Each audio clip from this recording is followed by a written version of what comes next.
got 28, 29 participants to join in, 34, 40.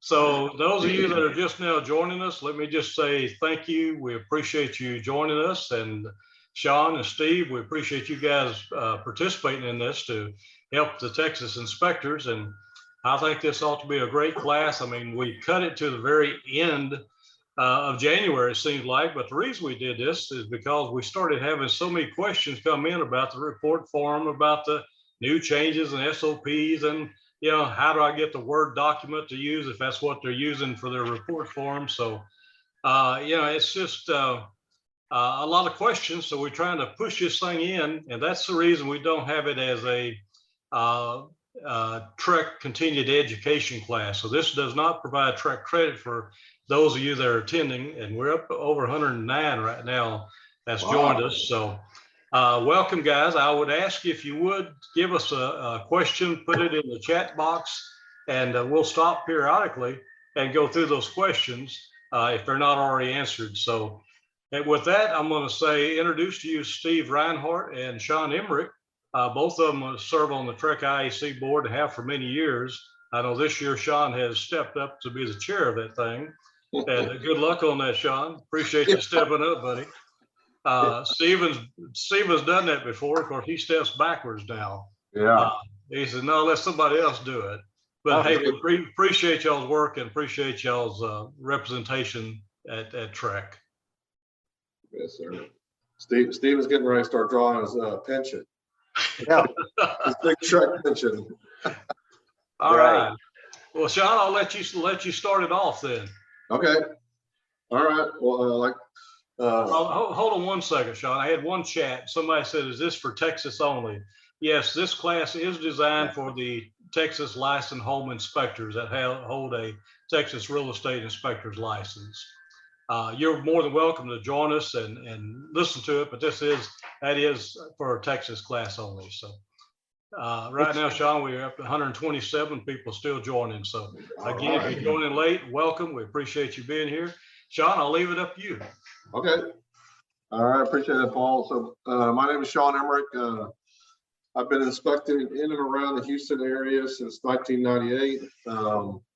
So I've seen a few houses over the years. I started off this was my part-time job when I was working for the fire department, and it quickly grew into a full-time job. So now I retired from the fire department, and this is all I do the last 10 plus years. So and in 2017, I got appointed to the TREC Inspectors Advisory Committee, and a couple of years ago, and immediately I was put on the SOP subcommittee, and we met periodically trying to update the standards of practice, and we made a big push over the last 2 years. COVID slowed us down a little bit, but thanks to remote meetings and Zoom, we were able to push through this and get everything adopted. So I chaired that committee the last 2 years, the subcommittee, and I tried to promote as much activity as possible amongst the inspectors community. I know Paul joined several times, and we had probably a dozen or so participants in the meetings, and it was not this way. This is the only way it's going to be. We were very open to suggestions, but we also had some directions from TREC on what needed to be updated and how things needed to be changed. And once we got a rough draft, we took it to the full committee, and we're able to get input from the full committee and any visitors that were there that time. And then we took it back, made some final changes, and then it was presented to the commissioners after passing. So what I'm going to do is just go through some of the highlights of changes, and we can talk about all that. And then we can go through the report template, and Stephen can, he was chairing the education subcommittee, so he was on the other side of this, trying to bring our educational pieces up to current SOPs and reflect what changes we've made. So I don't know if everybody has, you can find the SOPs on TREC's website, the new updated ones that go in effect Tuesday. I have a copy right here, so I'm just going to kind of go through there. The current copy that's on TREC's website has stamped all across there, do not use before 2/1/22. And the reason behind that is TREC was very concerned about releasing these in advance, where inspectors start following these and not following existing one before these were actually went into law or went into effect. There's some changes in here that TREC wanted to make sure everybody followed the old ones before this one went into effect.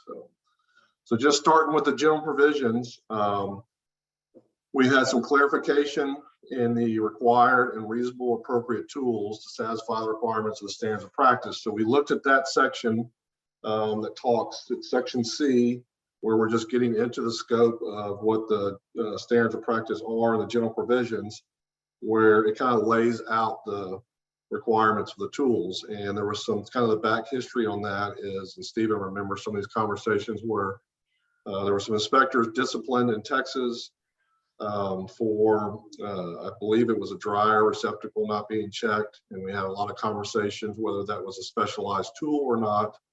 And there were some directives from TREC on if we should specifically call out every single tool an inspector in Texas is expected to carry and to use on a regular basis. And we just felt like as a subcommittee that was not a good idea for us to try to address every single tool. So how we addressed that is that we just came up with a blanket statement that basically says that the inspector needs to use, I mean, we're all intelligent, we've all been to school, we've all been trained, we need to use the appropriate tools to satisfy the standards of practice. So if there's a standards of practice now that talks specifically about 250 volt circuits, we need to verify that there's power present there. So the inspector is required now to figure out what tools he or she wants to use to check that receptacle or to check that circuit. So that's why there's clarification made in there. We add some comments about sewer line cameras, because I know a lot of inspectors are now using sewer line cameras, which was approved by the Texas, whatever, the Attorney General ruled in favor of the inspectors that home inspectors can run cameras, sewer line cameras, and the definition of plumbing was redefined. So instead of coming out with an SOP on this is how you use a drone, this is how you use a sewer line camera, and this is how you use an infrared camera, and on and on and on. What we put in here was that the inspector needs to have the specialized tools that the inspector needs to have whatever training necessary to demonstrate that they're competent to use those specialized equipment. So we listed in there cameras, sewer line cameras, drones, infrared cameras, elevation devices. So if you're using any of those devices that are outside of what the standards of practice call for, you need to have some kind of certificate or some kind of training to say, I'm doing this and I've been trained and I'm proficient in that. The enforcement division we've talked to them a lot about this.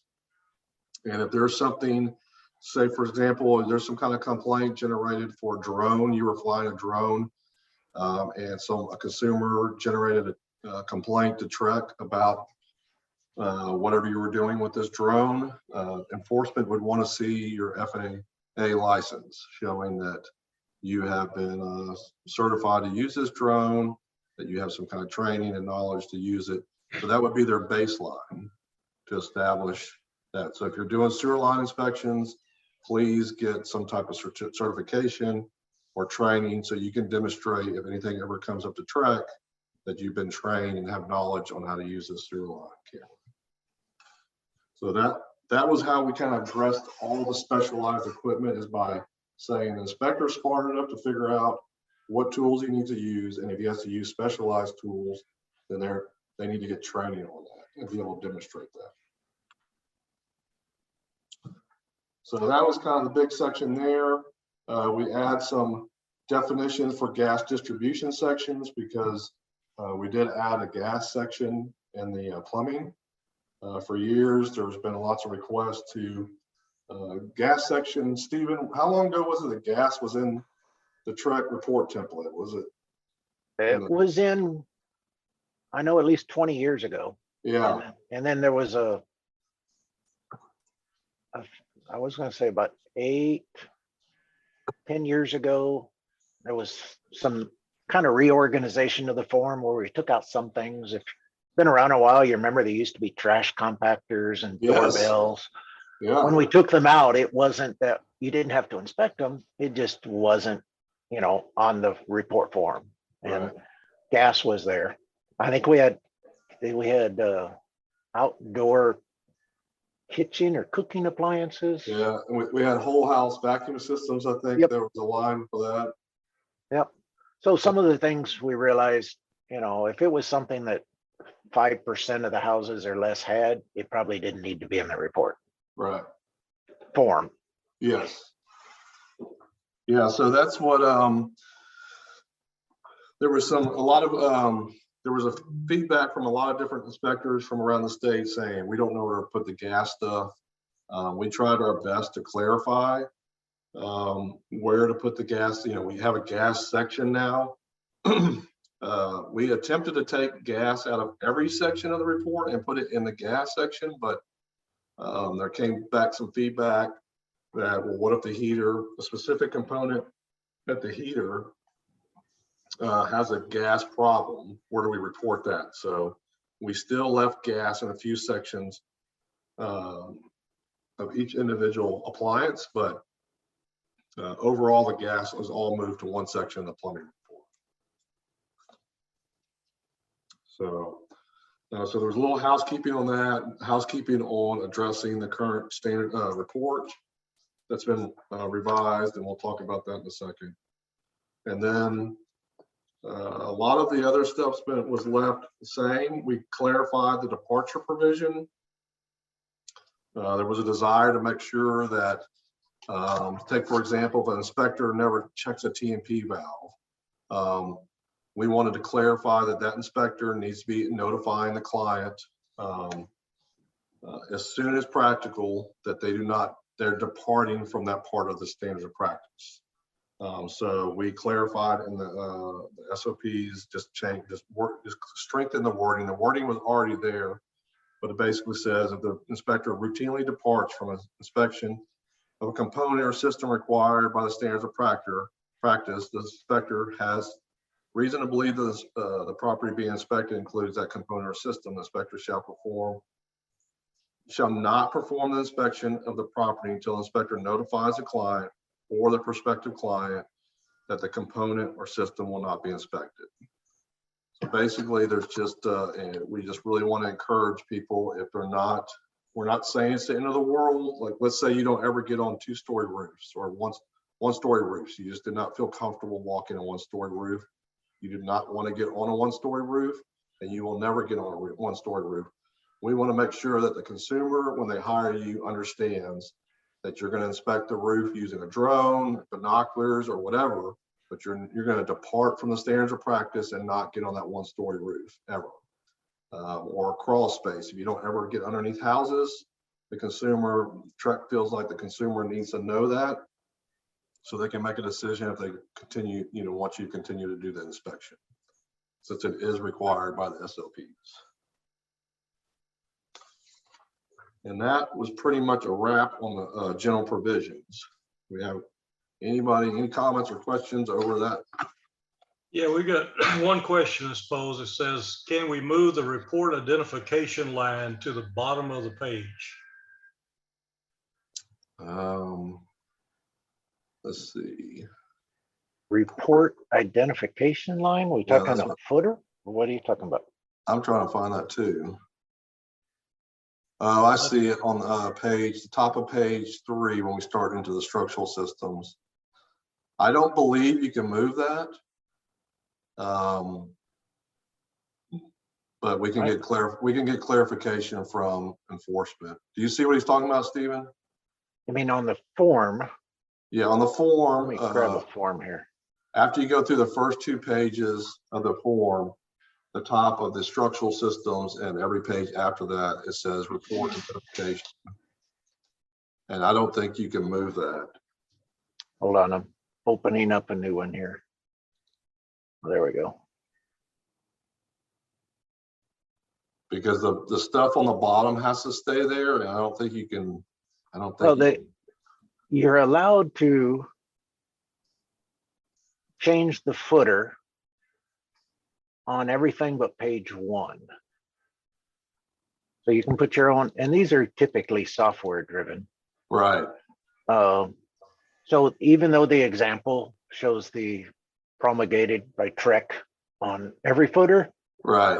the rules only state that you cannot change it on the page 1.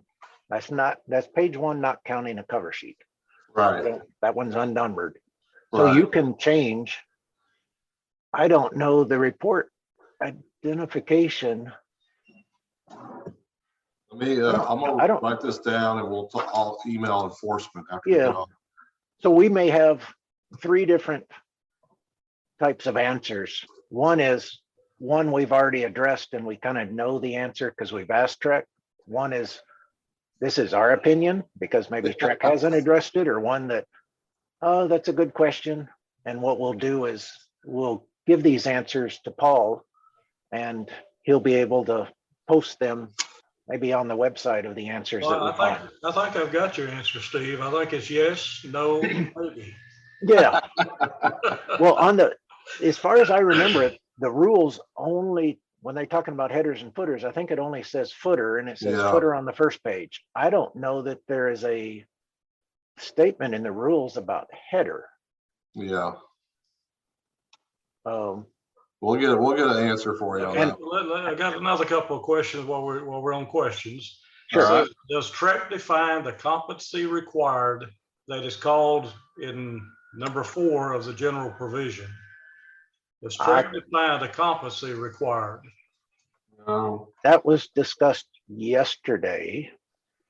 So we had an exam development meeting yesterday where we're working on the test, but we got off on a few tangents, and one of them was just that, on the competency, because we're actually writing a question about it.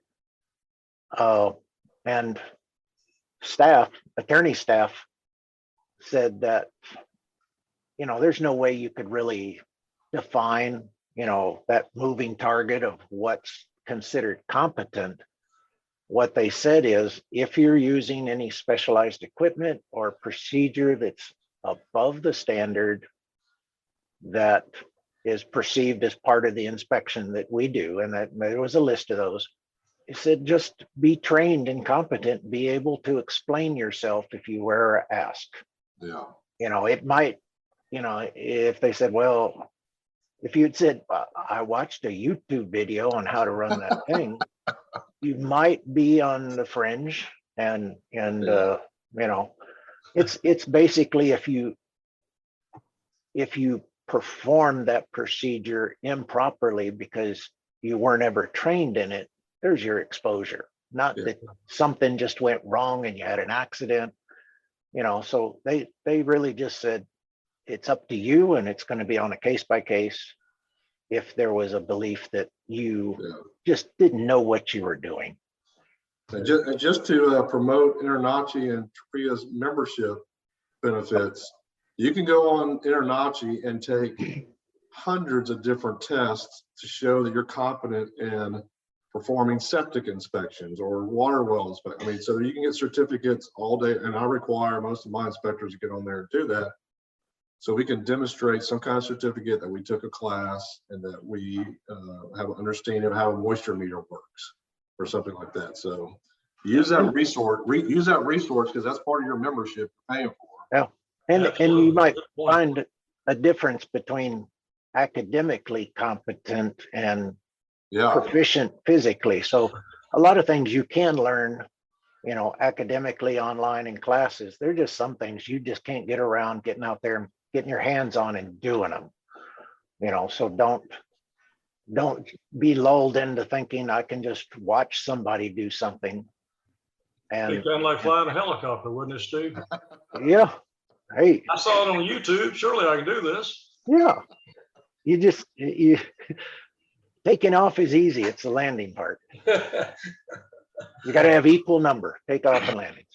All right, another question. So for the new gas section, what will be in it? Meters, manifolds, and valves, etc. Then he says, in other words, the water heater and furnace and oven, gas burning will all still have their own sections, correct? If so, what specifically goes in the gas section? Well, everything, and like I said, initially we took everything, gas out of every section, and then we were like, whoops, what if there's a specific component related to that appliance? So I would say, like if you're, for example, if you're testing an oven and you have a gas leak somewhere at the top of the manifold or something at the top of the range that has a gas leak there, it would be reported because it's specific to that appliance. The appliance itself needs to be repaired. You would report that in the oven range section. If it's the gas line that's connected to the oven, so basically anything from the appliance back is going to be in the gas section, is how we try to come up with wording and definitions to make it effective where you can report it.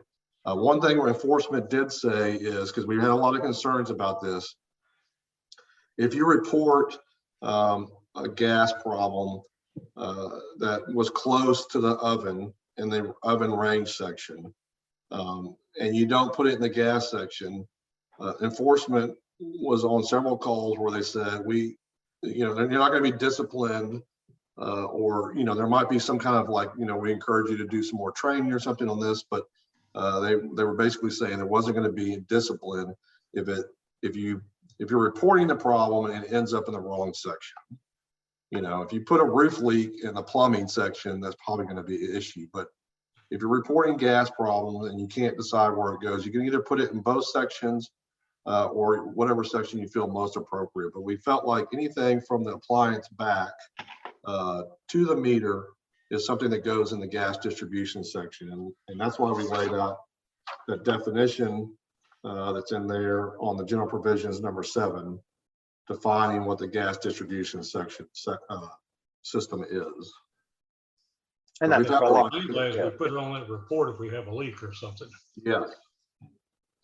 And Okay, by the way, you need to notify the seller too, because it's a hazard. So it's a hazard, exactly.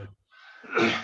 All right, so if I complete certified drone pilot training course in InterNACHI, am I eligible to fly a drone, or do I still need the FAA certificate?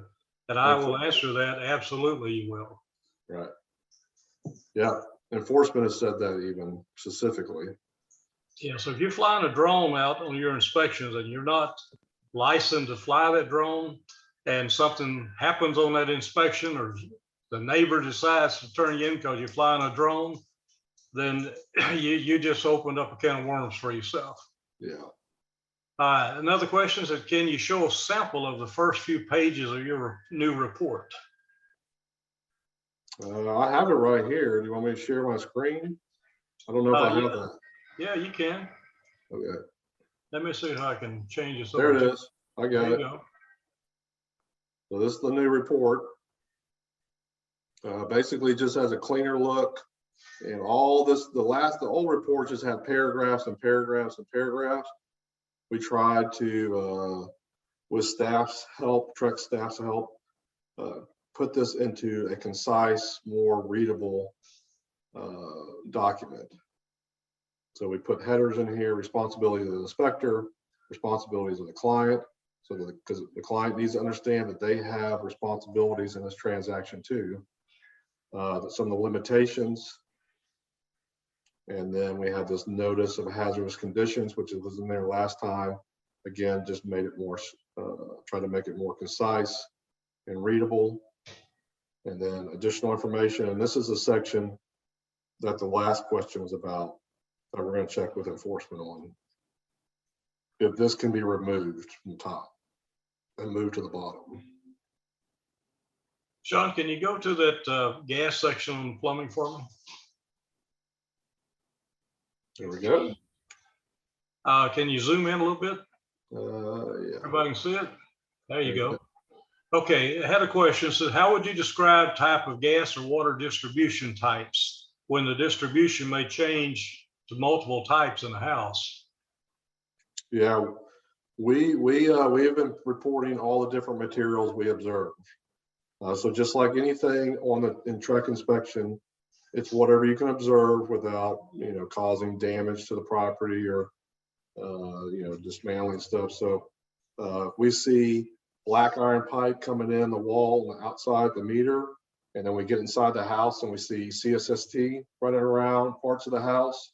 Then we would report black iron, CSST, and we even go to the step of saying flex because we see the flex lines at the appliances. Good. And another thought that you guys may want to consider, and if you put in your identifying the types of water pipes or gas lines, even electrical lines, you probably want to put where visible, because you are limited. What you can't see, but what you did see, that's what you identify. Yeah, that's a That'd good. be a fair statement. Yeah, no, that's really good. Yeah. Because it can't help to reiterate and put stuff on the report to make sure the client fully understands that we didn't tear walls open and trying to figure out all the different types of gas and water lines. Exactly, because consumers' expectations sometimes exceed what we do on an inspection. Yeah. I mean, they probably more than once it says this is a visual. We're not destructive testing. So when it asks you to cite the location, say the water meter, the shut off, or the types of pipes, if it's not visible without digging or doing something else, you just say it. Either it wasn't visible or I only saw PEX or I only saw PVC. It doesn't mean it's the only thing there. Right. Yeah, exactly. But you could say, I think in ours, we just are saying these are the types that were visible. Yeah. Good. But we're having a lot more questions pop up, guys. So let me try to run through some of these with you so we keep up with them. So with the cleaner look on the form, especially the first page, was any information removed? I'd have to look at our drafts and stuff. There was information removed, but I think it was all non-substantive. So in other words, some of this might have been a long, well-written, paragraph, and then we took it and just made bullet points out of it. So I don't think anything of any significance was removed, but I'd have to double check on that.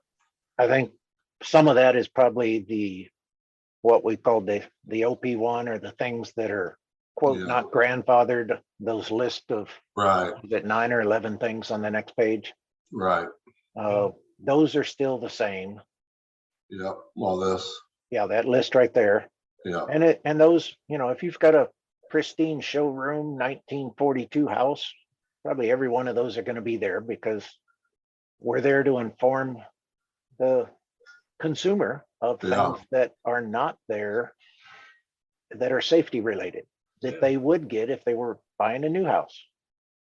Obviously the person selling that house isn't going to say, well, we don't have, like buying an old car. They don't remind you don't have airbags, shoulder harness, all those things, but you will at least know those type of things here, and that's what that's for. Yeah, I think it's a good layout on it, guys. I think y'all did a very good job on that one. Yeah, it's not saying that the house broke. It's just we raised the bar, and like most of us say in our report, whether these are listed as a deficiency, which may make it look like something broke, but I think a lot of us will enhance the statement by saying, this wasn't required or may not have been required when the home was built, but this is, enhanced safety on current homes, and you need to be advised that your home doesn't have some or, all or some of these things. Exactly. If we could only meet that expectation of that consumer reading that report. We're trying to help them. Yeah. Someone else is asking, where would you put your company logo? We changed the rule where you can put it up here. Yep. This used to not be allowed to be removed, although we all removed it. But we changed that rule a few years back, didn't we, Stephen, where you could remove this? Yeah, it was never intended Right. to be permanent. It was just a space holder, but it wasn't clarified until somebody asked, can we take Right. that off? You know, a lot of people have their logo on a cover sheet, but if you don't have a Yes. cover sheet, put your logo right there. Okay, good. All right, it says under the SOPs, do inspectors have an obligation to advise the client to inquire about insurability of a house, such as hazardous electrical panels or deficient roofs? No. I mean, so if you make deficient comments about the Right. roof covering, can you go the next step and say you might want to check with your insurance company to make sure it's insurable? I mean, your report can be full of recommendations, Right. which makes it real long. We don't make, I mean, just a business decision, we don't make a lot of recommendations unless it's just really obvious. Yeah, that's what I was trying to find right here, because I knew this bullet point was in there. Inspection does not imply insurability or warrantability of the structure of its components. Yeah. So I it mean, might be, like Stephen said, it might be a hazard that we report, but we're not informing the consumer whether or not insurance is going to be able to have a problem with it or not, or you're going to be able to get insurance on the house. Yeah. If it has aluminum wiring. You got a consumer has to decide on any of the deficiencies on whether or not they want to pursue getting them fixed, having somebody fixing them.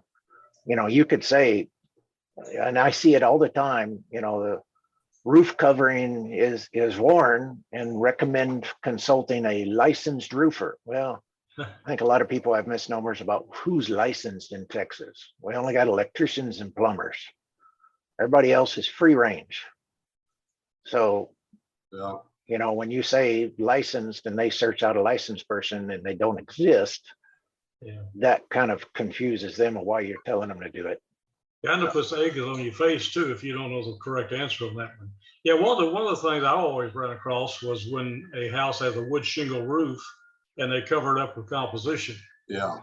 You know, I've always notified my client that, hey, you may want to check with your homeowner's insurance to see if this would be covered, because that's the answer is usually a no on that one. Yeah, Right. and you know, there might be some things like that that are very valuable for the consumer that we learned. You know, we've got some scars and battle wounds where we didn't know that, and that's the benefit of hiring an experienced inspector, is they've probably dealt with it over the years, things like that. And yeah, that's probably a place where I would probably say something about, you know, don't ignore this one. Yeah. Yeah. Another question, guys, it says, what are acceptable terms to use for type of piping materials? How general, how specific are we expected to report? Well, it's just the material. And if you really wanted to get picky, you can go to the free codes, IPC codes. I think it's chapter, it's got materials, piping, approved piping materials. Now, it doesn't mean that what you see is on the approved list. Right. You know, piping materials in the plumbing code, you won't find PVC. We see it everywhere. But it lists them, they're common names, you know, CPVC, cast iron. I mean, all those type of things are there. I think if you use some weird trade name, you might be confusing somebody. And this came up because enforcement was on with that. Enforcement I represented on a lot of our meetings, just so we could ask questions like this, or we could get their opinion. And they're not expecting us to go so far to identify every product involved in that. You know, is it, you know, if you can't figure out the type of piping, if it's a plastic pipe running through there, plastic is acceptable, you know, because we have all kinds of different looking PEX these days. And if you can't identify any markings on a yellowed piece of PVC that might be CPVC or PVC, an old version of it that's yellowed over the years, you can't find markings and identifying it as plastic, enforcement said would be acceptable. So you can get as specific or stay generic if you want to, just metal pipe. Yeah. You don't want to say galvanized, black iron or whatever. Yeah, there's like there's a table in chapter 6 in the plumbing code, and it lists real trade names, galvanized steel pipe, ductile iron, water pipe, if you want to get technical.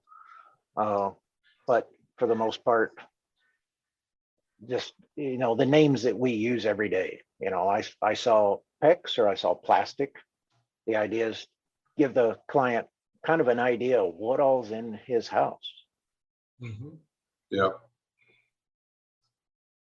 Can you guys read the chat box yourself? I'm moving it a little closer. It's moving pretty fast. Yeah, I got trying to go back up to where we left off. What was the last question?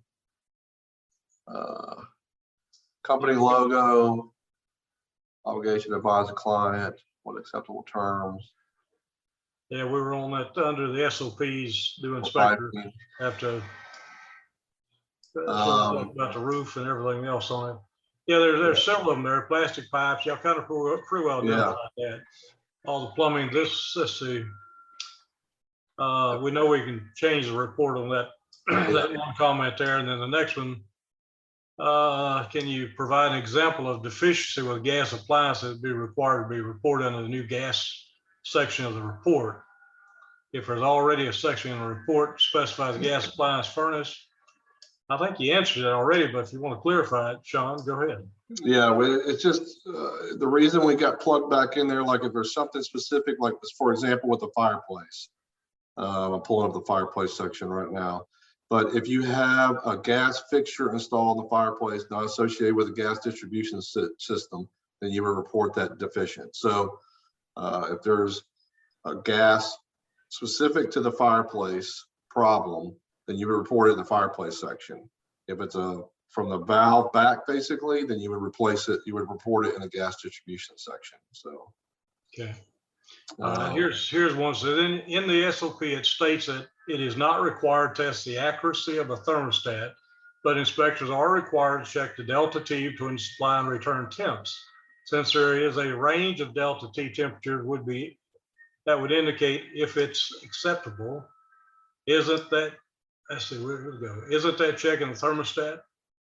no. I mean, I can put the thermostat on 60. Yeah. And all it's on most units, it's just basically going to activate the air conditioning. And the idea is to know whether or not it is actually cooling. So yeah, you're not really checking the accuracy of the thermostat, but that's actually excluded in the SOP. Yeah, specifically. The intent was initially we were going to leave it generic, but there's been inspectors disciplined over the years for not calling out temperature differentials outside 15 to 20. So TREC, even though it was never in the SOPs, TREC enforcement was using 15 to 20 deltas. So initially our SOPs that we proposed did not have a drop in there, and the full committee and visitors that were at that meeting recommended that we address that issue, that we needed to have some standard to basically tell the inspectors this is what TREC expects. So we had a meeting over it. We had a lot of people on that call. Although there is some people in Texas that will just use how the house feels or how it's cooling, the majority of people on that call were using some type of deltas to render a performance opinion. And so we came out with Scott Regan, that's on the committee, has his licensed HVAC, he's a licensed HVAC contractor. We got his opinion. We took a lot of opinions from everybody on the call, and we came up with the 15 to 22. And there is a second part of that that says if you don't want to use that, then you need to use something that you can demonstrate to enforcement, or if there's ever a complaint that says I did not use the delta, I used this standard. I use this means of testing it. I mean, we looked at some ASHRAE standards where the home, if it's a certain temperature outside, it has to reach a certain temperature on the inside. We looked at that. And those could, if you feel comfortable using that, I know there's a comment about the 2 or 3 consultant. You know, if you want to use a different standard, then you can default to that and say, I did not use the Delta, I use this standard, because we wanted to make it where if you absolutely hate the idea of using a Delta, but the Delta does not speak to the thermostat at all. So there's no reason, you don't have to take your Deltas off the thermostat. You take them off a device that you're using. Yeah, it's basically just a method to show that we actually did do something to inspect the Right. AC system. Yeah. If you use a different method, just report this is a method I used. Correct. Okay, another question, guys. It says if you call out, for example, the lack of a settlement trap under the water heater, is it reported under the gas section or the water heater section, Gas distribution section. or both? Or Both, yeah. back to your, so I mean, somewhere you have to draw a line between distribution and the appliance. Right. And most people will do it at the cutoff. Yes. I mean, so you go from the meter, which we now have to report the location if we see it. Right. And then from there to, personally, I use the cutoff. And I say Yes. that's distribution. Right. And everything after the cutoff, to include the cutoff, I guess, I put in the specific appliance. Right. You know, so If the That's- water heater thermostat's got a problem, you report it in the water heater section. If the shutoff valve for the water heater has a problem, you can put it in both, but it probably should go in the gas distribution section, because like Stephen's saying, it's from the shut. Most people consider it from the shutoff back. yeah. And then like enforcement said, if your line is a moving target, and you Right. include that in gas, as long as it's in the report somewhere. Good. Here's a question about the report. It says, to clarify, I thought I heard you say the form shouldn't be used till February the 1st, but 7-6 REI form is voluntarily starting back in September 21 and becomes mandatory February the 1st. Did we mishear y'all? No, Yeah, that's true. You can use the report, the new report starting last September. One of my inspectors pointed this out to me because I had it messed up in my mind. You can use the report starting last September. You have to start using it Tuesday the 1st. The SOPs, the standards of practice, do not go into law until February 1st. So you got the report that you can start using last September. You got the SOPs that you do not use until Tuesday the 1st. You don't. February the have to. 1st, you better be using the new 7-6 Yeah. form. I mean, the idea was most of the changes in the SOP were enhancements. Right. There wasn't really anything that went away. So if you started using the report form in August, theoretically, you could use the SOP because they're all above, at that point, above the standard. Correct. And the idea was if you did not do something that's on the new SOP before February 1st, you were not responsible to enforcement for it until February 1st.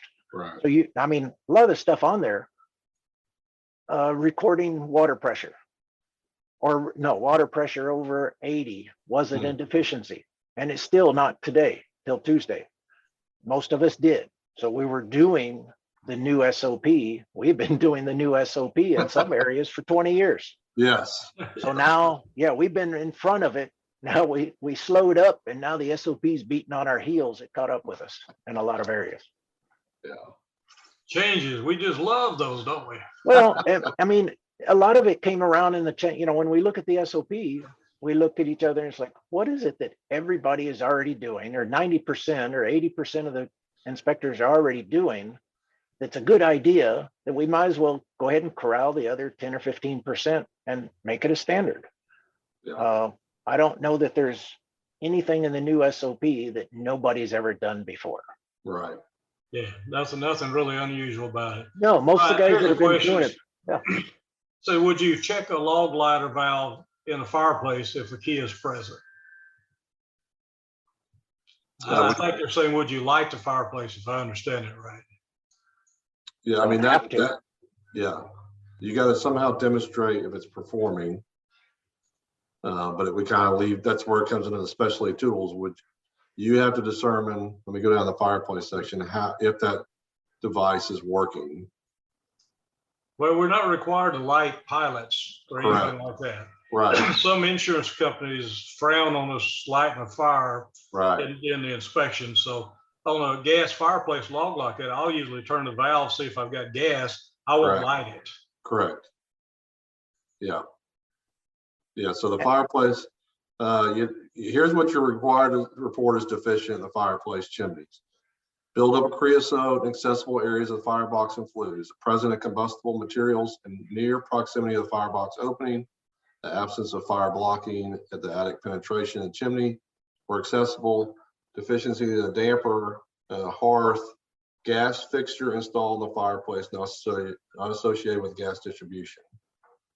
So if you have a gas fixture in there, then you need to somehow determine if it's operating or installed or functioning, and if not, report it. So it's kind of up to you how you want to do it. Like Paul said, most of us just turn the gas on and determine if there's gas present in it. Some people probably still light them, but it's not required. Oh, There yeah, are- I've heard there's horror some- stories about them using lighting them. Yeah. Yeah. I mean, there are some general limitations, like not you needing an open flame to start something up. Right. But in the limitations, it also says unless specifically required. So there's some things you do that are specific to that element.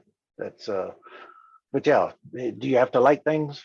Yeah, it's never been required. You've never had to have matches as part of your minimum equipment. It's kind of like carrying a hammer, right?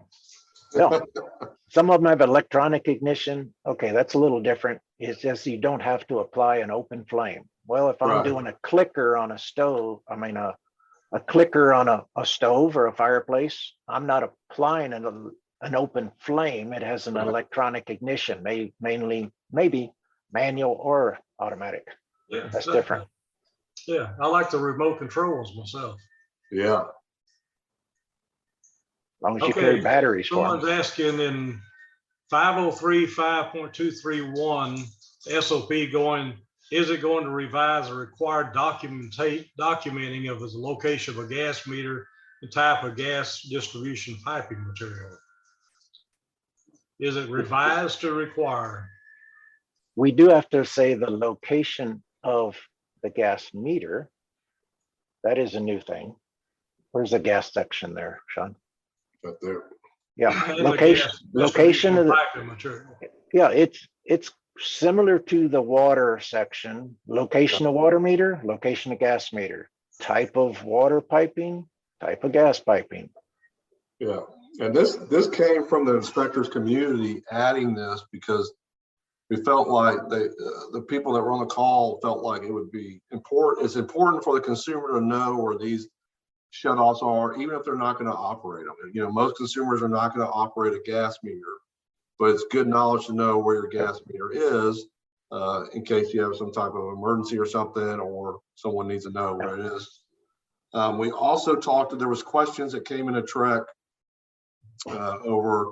over the fall that were, okay, well, what if you have a private propane tank and there's no gas meter?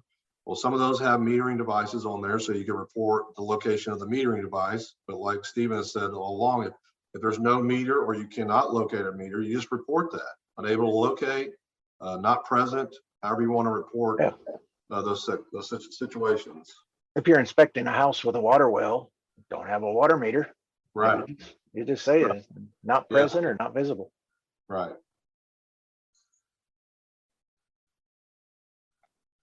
Let's see, any other questions? I can't see the chat. Yeah, it says if you call out, for example, let's see, we got that one. I scooted up on, let me go down a little bit, I'm sorry. Where'd it go? I see. And then the temperature differential have to shoot across the coils. It's up to you to determine how you want to do the temperature differential. If you want to take it at the coils, you know, by putting thermometers in the ducts or however you choose to do it, it's up to you. But again, that kind of falls back to the general provisions where it's up for you. Some people are going to shoot guns, use infrared guns. Some are going to try to take it at the coil. There's various different ways to do that. Yeah, if your intent, like we are, is to find the temperature drop across the coils, Right. the best thing is to do the closest supply you can get to. That way Right. you're minimizing potentially the negative effect of a damaged distribution system. Right. You know, we're not authorized to poke holes in plenums. I know I've seen where somebody else has a hole already in the plenum, maybe in an Energy Star. I can stick a temperature gauge in it. I didn't make the hole, but Right. you know, realistically, you Sure got you to, do. you're supposed to be in the next section on ducts. The best way to tell if the distribution system, the duct system is working, is shoot every one of them. So you do a return, Yeah. and then you shoot the temperatures on every single supply. And if everything's working right, they're going to all be within a couple of degrees. And you're going to use that, probably the best one, which is the closest one most likely. But if you get one kind of like Sesame Street that's not like the others, you know you got a problem with that duct, and that put that on your to-do list when you go in the attic, see what's up. Yeah. Steven brings up a good point, because you can find sometimes on these new homes where a return air will be connected to a supply, and you can pick up, you know, you'll have a supply air that's showing 80 degrees because they accidentally piped it into the return side. So it's a good idea to shoot all the ducts, but Yeah, again, shoot all the registers, because I've shot some and they're attic temperature, and you look in the flashlight, they never connect. I'm looking at the roof deck through the register. yeah. And then would like clarification on specifics of ACI and TR, tamper resistant outlets in operation. Yep. So, I mean, it tells you you're talking like the absence of tamper resistant and 5.5 feet and less in the standard. yeah, let me see can you clarify what you're wanting clarification on? You want to talk about the SOP and Where are they at? here, I'll go down to the arc fault. So we added the arc fault in there again during this revision update. We decided, you know, we're going to bring everything up, and that's kind of our goal is as a committee is to look at these every few years, so that like arc fault have been around for many years, and they're just now making their debut in our standards of practice. So we you know, we want to look at these more often, like 240s. This used to read 240s, and we updated because to reflect how the code is reading now, where it's 250 volt appliances. But let me get down to the arc fault section. So we basically initially we were trying to come out with a word or a phrase that would move with the standards as standards change. And if we did that, it was going to require us to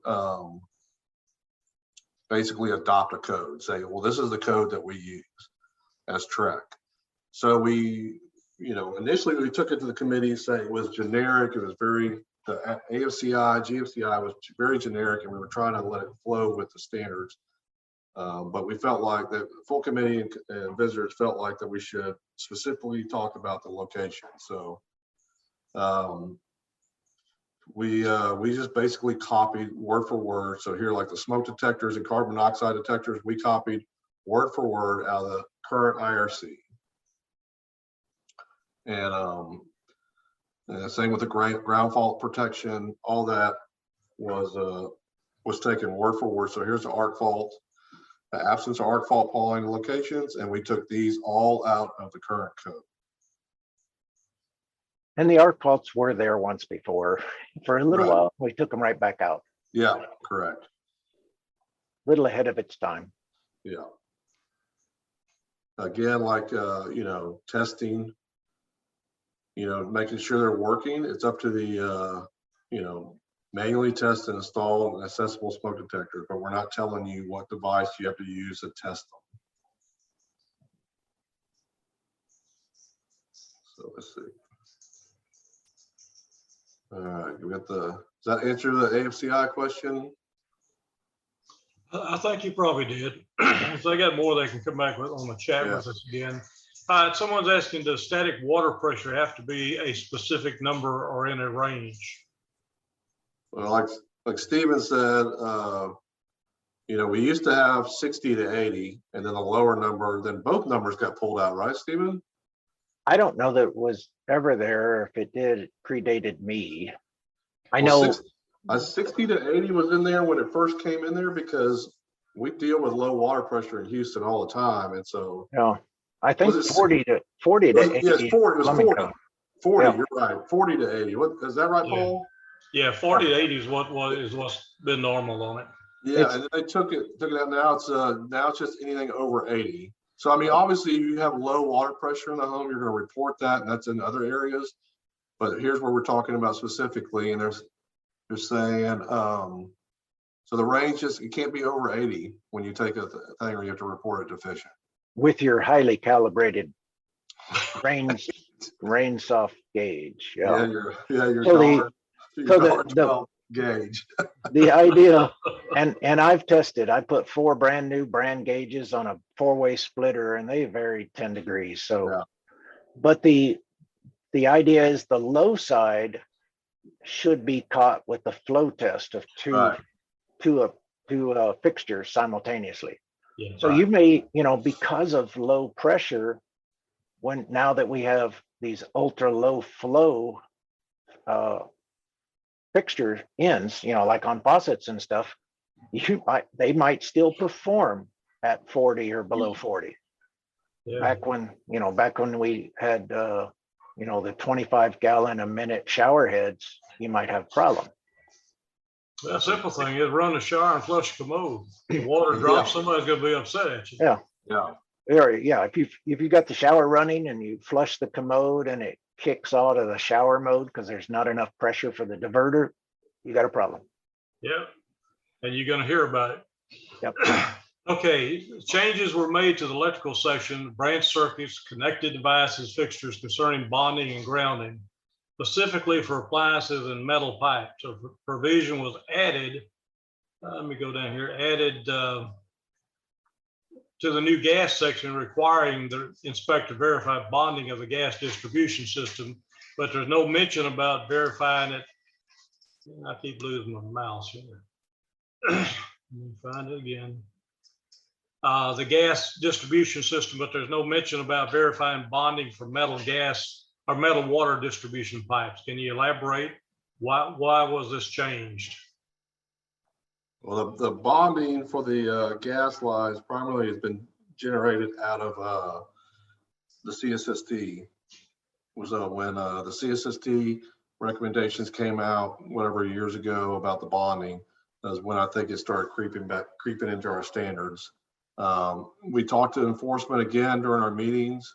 So it talks about, I'll finish that statement, then we'll look at it. We talked about enforcement with that would they expect an inspector to do, you know, advanced testing to ensure the bonding has been truly bonded, you know, putting different meters on and stuff like that. And that's not what's required. So we're basically looking for visible bonding clamps, indicating that we're not doing any testing, continuity testing or anything like that to determine if it is installed performing properly. And then also in the electrical system, it does talk about bonding and grounding. So I guess you could take these and put them with the metal water lines. If you see the lack of bonding at the water lines, then you would be within the standard to call that out. All right. It says that we're required to report the gas distribution if it's not properly bonded. Correct. Let's see. Can pitchers line up, bleed over into the left button column? Left button, I guess we're talking about the report. Let me. Can pitchers line up or bleed over into the left button column? So you're talking about like maybe pitchers underneath this? I don't have a clear understanding of it. So I think the pitchers can. I don't think there's any restriction on how far the text or pitchers come over. this way in the report as long as they're contained within the report. Yeah, as long as they're in between the comment and the next section heading. They can be 3 wide. Some people put them Right. 3 wide, 4 wide. Okay, the report now has the other section, electrical and HVAC. What items are intended to go in here? You can put, so we did this for, to be unified, because some sections on the old report had other, and like, so the structural and the other, the last report, 7-5, had other in it, but then other sections did not. So we just came through here to put them in there to make it consistent. You could put the doorbell. We had a conversation about that the other day, I believe, Paul, and there was an email chain going around about, could you put the doorbell in here? Yes, that's acceptable. So you can list other systems in here that would be related to the HVAC. So maybe if you wanted to put something about humidifiers, if you wanted to test those, you could put them in here. So we just made more housekeeping to be consistent. The plumbing section always had other, which is where a lot of people were putting gas problems. So that was added. And we added an appliance section because there's a lot more built-in appliances that people might be testing, and also has it in here. And talking with TREC staff yesterday, the other location was primarily intended for things above the standard that you wanted to put in the appropriate section. Right. You know, if you had some extra like PV system you're inspecting, that's an other. Yes. You could put the whole house vacuum system in here, or you could put it in the optional. So. Yeah, there was discussion, do I put it in the, you know, if it's an electrical above the code that I'm doing, do I put it in electrical or optional? The preference was the appropriate category, but optional is always there also. This got in here, this other built-in appliances was put in here because there was somewhat desire coming from people in the community that wanted to add built-in refrigerators. So if anything was built in, we would put it in here. They wanted to have SOPs for all those various, and the list can just go on and on and on. We could have a built-in refrigerator section here. We could have Outdoor kitchen, ice machines, outdoor cooking equipment. I mean, we could just go on and on and on. So we just came up with this, other built-in appliances, and we elected not to create SOPs for all those different systems. So if you're going to check an outdoor grill, you probably want to be able to, you know, demonstrate some kind of competency again and report how you checked it. You know, I did an operational test on the grill. It achieved 350 degrees when I turn the burners on or whatever, have an infrared picture or something like that, just demonstrating the thing was operational. Yeah, or cook the steak just fine. Yeah, exactly. That's a good idea. Start cooking on these inspections. All right, another question for you guys is, can a realtor's information be added to the first page of the report? I don't think you can. I don't believe that any of this, I mean, you could put it down here, additional information provided, but I don't believe you can put it here. You could put it on your cover sheet if you wanted to. You can't modify this box. I mean, you could add multiple inspectors in here, but I don't think there's any allotment to add a and realtor. some software, if you put more inspectors, it just wraps another line. Yeah. Yeah, and so I know some softwares do a HTML format and it has pictures or information is rolled from front of it, but that's not the TREC report. Right. So you could do that if you wanted to do something similar that you could put on the cover sheet. You know. Here's one that says, are required to use the DCA 6 prescriptive residential wood deck construction guide to inspect wood decks? No, I mean, you need to, you know, we don't provide, you know, you go by the standards of practice. I can pull up this deck section, but no, you wouldn't have to be using that. That would be above the standards. So beyond the scope. Yeah. Okay, it says cooling equipment. Can you elaborate on the new requirements for reporting extraneous factors or conditions present on the day of the inspection that would adversely impact the delta T or otherwise performing unit? Provide us an example. Well, this was something that Scott talked a lot about during our meetings, since he has a lot more expertise in ACs. And pull up the cooling section right here. So we get down here. So what he was talking a lot about, like if you have a day where it's 105 degrees and 99% humidity, you might not always be able to. Your drops might change. Your ability to achieve what you perceive as adequate cooling in the house might change. And so that's what we were talking about, is as the temperatures and the climate outside changes, it can affect the performance of the system. And he used a lot of examples like that. I mean, the bottom line is the most common thing we use is if it's below 60 degrees, we're not testing them unless we get permission. But when we get into the lower 60s and stuff, it can affect the drop where it's not as reflective. And so if you felt like that you ran into that situation, you got a 14-degree drop on a day that you felt like the weather was affecting your drop, you can report that in the report. Do we want to just give people the flexibility, if they have a lot of experience or education in AC stuff, that they can use that to justify why they didn't call out a 14-degree drop? Okay. All right, under the plumbing, it says, so under the 40 PSI water pressure isn't reported now, or is it still reported? It's not called out specifically in the standards, but if you had, a problems with functional flow inside the house, I'm trying to find exactly where it is, but basically we report deficient if we have problems with functional flow, performance of fixtures and faucets. Trying to figure out where. Here it is. Yeah. Water supply as determined by viewing functional flow in 2 fixtures operated simultaneously. So like Paul was saying earlier, if you're running the sinks and you flush the toilet and the pressure drops down to nothing, you're going to report that deficient. But if you have 40 outside or 38 outside and you get inside and everything works great, you're not required by the standard to report that deficient. I mean, if you wanted to go above, if you have experience and say 38 is not okay, and you wanted to go above the standards, you can report it, but it's not required specifically in the standards. Good. All right, AFCI question. We report if they are missing from any of those locations because lack of safety features aren't grandfathered. But should we add a comment about a home that may have been built before the AFCIs were required?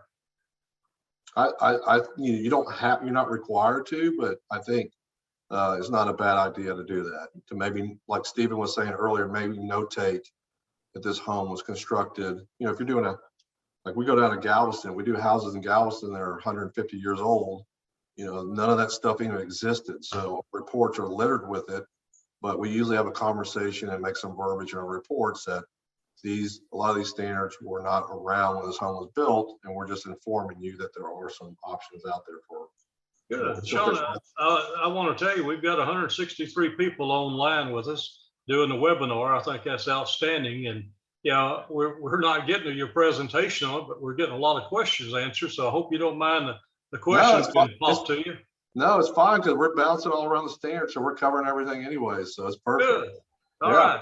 This one has a question, says pre-listing inspections. Clients want a brief walkthrough without a report, simply placing blue tape on items. Is this allowed? No. That's been a hot topic at TREC, and there probably will be something coming out in advisors and stuff like that, but it was brought up at one TREC meeting of these walkthrough inspections. And these have come up for years and years. People wanting to do maybe $150 or something like that, where they just walk through and tell the seller, I would probably fix that.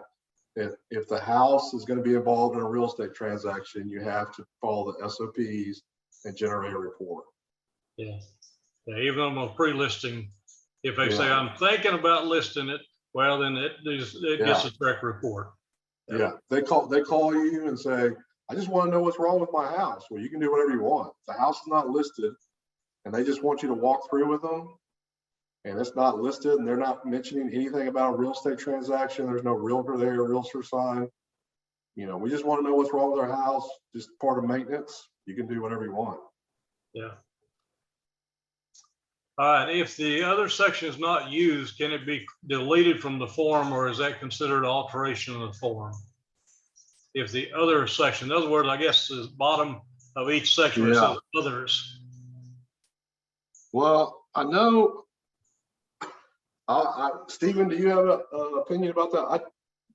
I need to get clarification from enforcement on that, because we used to be able to remove the other section if it wasn't anything in there. But I think the core of the report has to stay intact. And then when you get to the optional, you don't need to print the optional. If you didn't do any of this, you don't have to reflect this on the report, the optional section. But I believe this has to stay intact, but I will get a firm answer back to y'all. Yeah, it's just another checkbox anyway. Yeah. All right, can we clarify where AFCI is required in home? Well, I think we pretty well listed that out, didn't we? It's a bullet list. Yeah. Got 13 locations. Yeah. Oh, we're requiring dryer outlets to be GFCI covered. Yes. So we just took the code and went specifically through their bathroom receptacles. It goes on and on and on. There's 11 locations for those, and laundry room. Yeah, laundry room. So if you're in the building code side, those are GFCI now anyway. Okay. So if this is another good one, guys. Says if electrical outlets in a bedroom is within 6 feet of the bathroom sink through door, is it required to be GFCI protected? You carry a 6-foot string with you, and you go from the edge of the sink and touch an outlet. There's no exception that says you don't have to be protected. Yeah. And it's through it. Yeah. For a while there, it had doors, and now it's through doors. So yeah, it's possible to have a bathroom lavatory and a hallway outlet within 6 feet. So get you a 6-foot string. That's it. It doesn't take a lot of space in your bag. Take your boot shoelaces off and measure it. There's a 6-foot shoelace is very durable, and it's a great picture. Just don't be sticking it in the outlet. Oh, you take all the fun out of it, Steve. All right. It says, is there a word template version? Someone else asked this earlier. Not that I know of. I know there was some conversations at TREC about that, but I do not think that they've generated a Word version as of now. Yeah, no, I've asked TREC for that myself, and they only have a PDF version. But if you have a PDF software, you can convert it to a Word doc and use it. Some have told me they've had problems with it. Steve and I talked about this the other day, and I think Steve has a clean copy of Word document he sent me. So if anybody needs that, if you'll just email me, paul@internachi.org, I will send you a copy of that Word document. Okay, let me go down here. Yeah, we got all kinds of questions. That's good, guys. Yeah. Thank you for being involved. Those of you that are in attendance, we appreciate you being here. Can we remove the name of the sponsor line at the top of the report? I don't think you can remove that. I think this all has to stay core, so you just NA on that. But I'll verify that too. I think you can. I mean, I don't want to disagree with you, but okay. I think that if you're not sponsoring somebody, if you're the only inspector, I think you can. Okay. But I will tell you, if you have more than one inspector on site with you, all those inspectors' names need to be listed on your report with their license number. Yeah. Yeah, that was a problem we talked about. Yeah, I leave this on mine because I sponsor a bunch of guys, so yeah. I've never had to question it myself. So you're probably right, Paul. Yeah, if you sponsor some, you don't want to take it off and back on. It's easier to leave it on to add it back in later. Will there be a recording of the seminar? Yes, we are recording it. You can go to the InterNACHI website, and the recording will be listed. You can download or rewatch it online or download it for your computer. Let me go down here. Whoops. I have a quick click software, but it's not that good. Okay. probably ought to change then. Okay, the verbiage on the electrical section was borrowed from the IRC code. That, of course, referenced the NEC code. NEC code is updated every 2 years. Which year of the NEC did the verbiage get borrowed from? Well, we took the new 2022 IRC is what we went through to use our to come up with our language. So we pulled that up and we just copied and pasted. So we did not open up the NEC. I know, I understand what you're saying, but we used the IRC residential 1 to 4 family. Okay, someone says, sorry, I was having volume issues. Did you say dryer plug was or was not GFCI required since it's in the laundry room? Yes. Yes, it is required. It has been for a few years in the building code. Okay, somebody want my email address, send it to Paul, Paul @internachi.org. Let's see, I think that's the end of our questions. Scott, you're gonna have to come up with more to talk about now, it looks like. There we go. Did y'all, I know I stepped out for a minute. Did y'all talk about modifying the report form for like breaking up items like in the electrical, making GFCI sections? We talked about, if you wanted to. It's come up a few times. Yeah, we talked about doorbells and stuff down here, but are you talking about like adding a GFCI here? Yeah. So I know somebody had asked one of the TREC attorneys, and the question in my mind may not have been worded real good on what they wanted. So I went with a much more detailed and talked with them, what's today, Friday, Wednesday. So on this report form that you see on the screen, the intent was the other is for items above the code, above the standard, sorry, above the SOP that you want to add, and you put they're electrically related, but you want to do them and put them in a report. That's what the other's for. If you want to break out, say, the branch circuits to have a section for GFCIs, AFCIs, or something like that, you're not really following the rules by creating a C and putting GFCIs and a D in our fault, because they're all under B in the rules. So all those things that are listed that you inspect in section B, branch circuits and devices, still need to be under B because that's where they are in the SOP. What the correct way would be to make a subcategory under B, like B1 could be your GFCIs, B2 be a arc faults, and however you want to do it, but they would still come under B rather than having an electrical system section that has like A through F, because all those things like the GFCI and stuff, they're referenced in the rules under 535, was it 222, and you'd work your way down to B, and all those things are supposed to still be under the section for B, and you just make B1, B2, B3 for those type of things. Some software is a little easier to do that. I've seen some of them on the Facebook website where they've done it very well to the point where I'm trying to duplicate it in my report because it looked good. Yep. Let's see, I had someone email me a couple of questions. Let me see if I can go through it.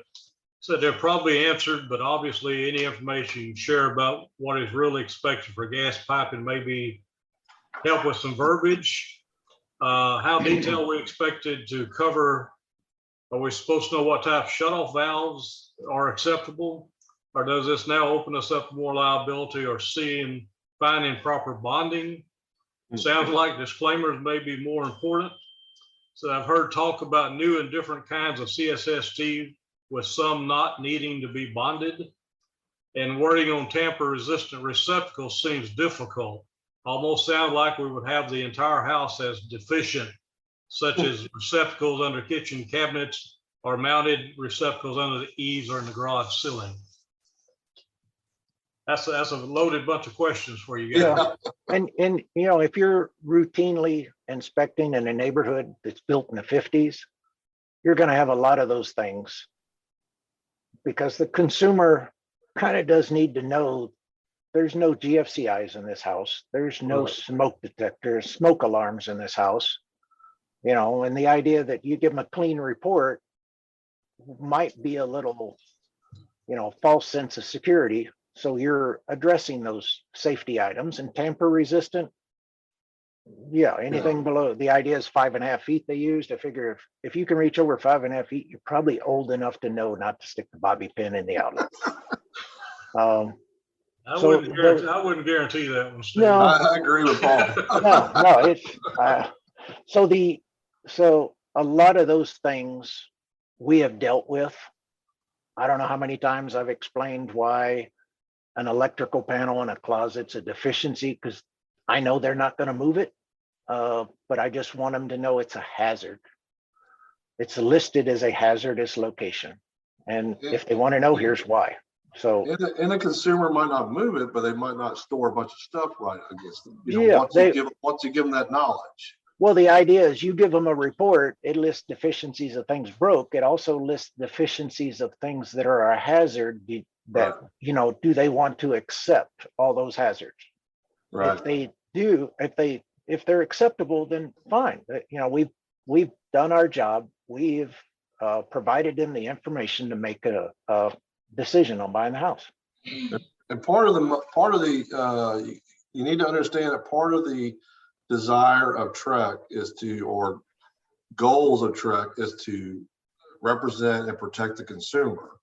And so these items are considered, because people will say, well, you're not doing, it says up here you're not doing a code inspection, so why are you calling all these codes?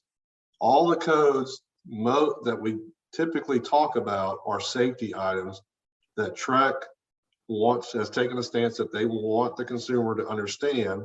Maybe they don't know anything about it, but they need to understand you don't have a smoke detector here, and it's not as safe as other homes are. So you should try to install one or take action to correct that. Just like, we haven't talked much about windows, Fall but protection. we talked about fall. Here we go, fall protection. So we added this year, the absence of fall protection. It is a code, but the reason we included it is because in our standards of practice, because of the safety issue. Most of the things that are added to code are added for a very sad reason. Right. And that was one of them. And, you know, it stands to reason that we would advise them that you don't have that safety feature. And you'll see a lot of those things in there.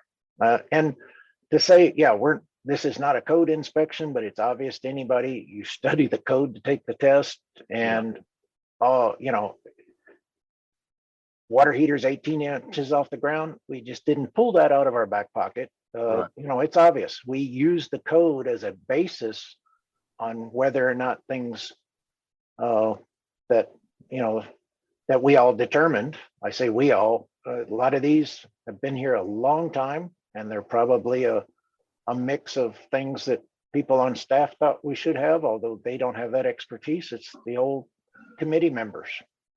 You know, a lot of these things came about and have been modified over the last 30 years.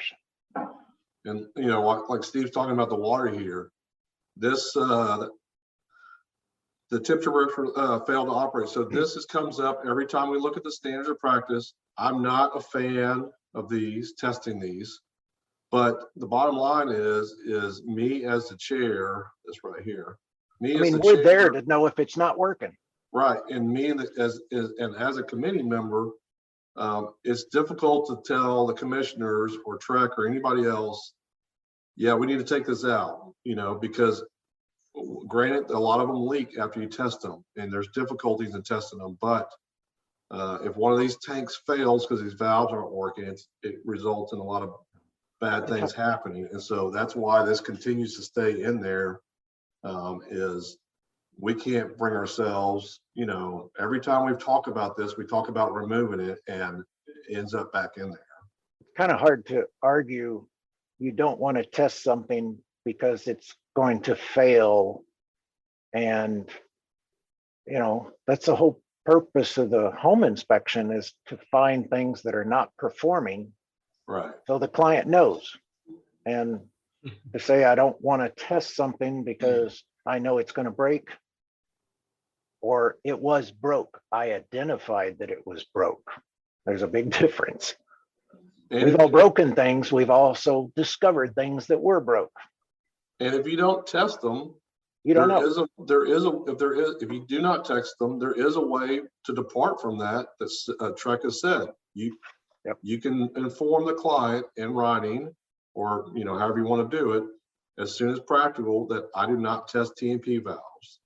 And that gives them the right, in the transaction, it's okay, I'm going to hire somebody that does, or that's fine with me. I'll still use you as an inspector. And there's a difference between a departure and something you're not doing because it's safety related. Right.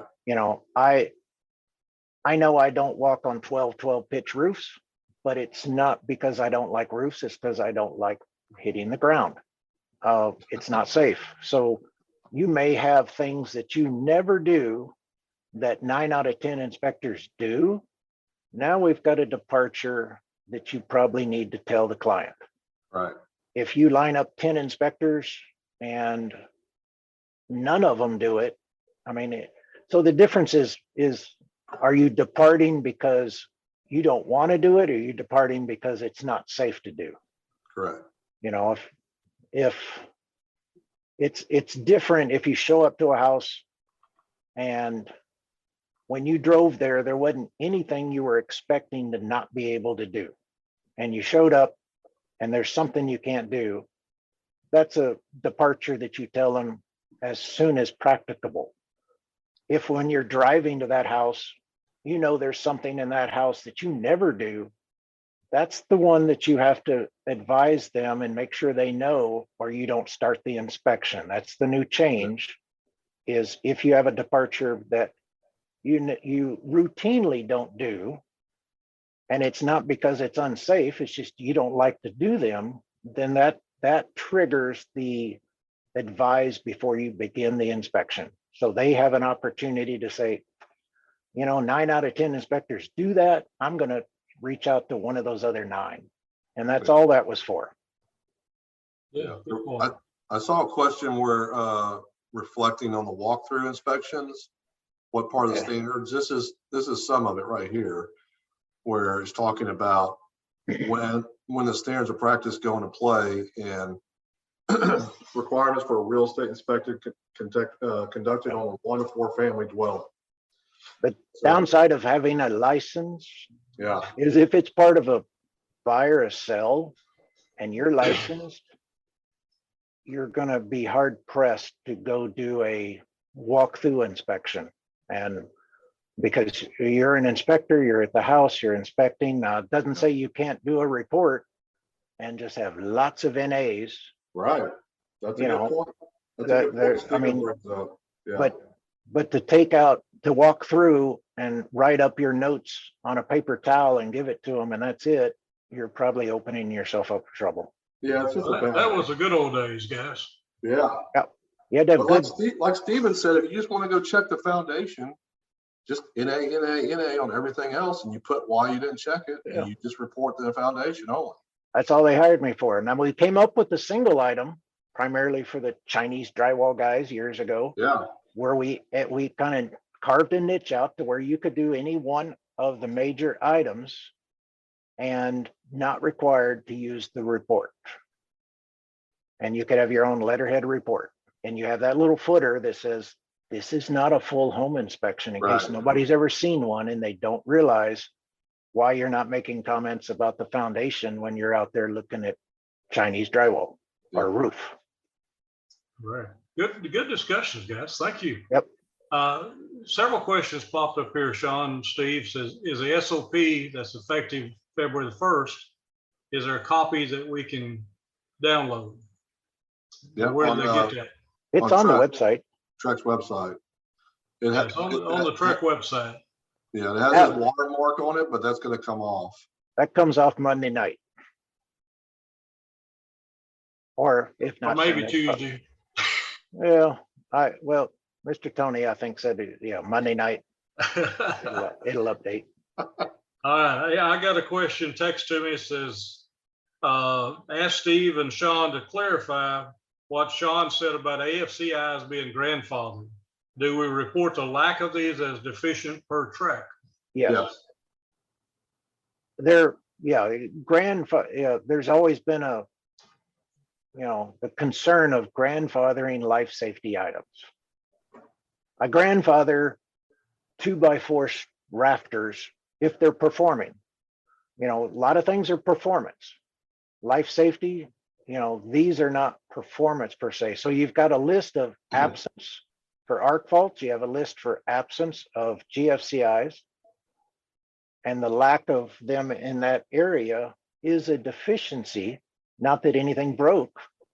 Like I say, it just raised the life safety bar, and the intent is to give the client, the information that they need, especially if they're comparing a 2015 house and a 2020 house. Yeah. And they're wondering why one cost, a little more than the other one. Well, the new one probably has more life safety items. And I think that was one of the motivations for the report change. I don't know, 10, 15 years ago, when we changed this from repair, the check mark being repair to deficient. Needs a repair was the old one. Because need a repair told everybody, okay, you don't have whatever we're calling out smoke detectors, so you have to repair that. So we changed it as deficient because we're trying to soften the word to make people understand no one's forcing you to fix this, but you need to understand this is not present in this home. And it's in the preamble. You don't have to fix anything. Right. The idea is what you're buying. Because we got an email, TREC email comments from an electrician, I think in San Antonio. Oh yeah. Who's upset about the arc fault, but we all understand that there's some panels that can't, older panels that can't accept it and stuff like that. There's hurdles to installing it, and no one's telling them they have to put it in there. This is just information for the consumer.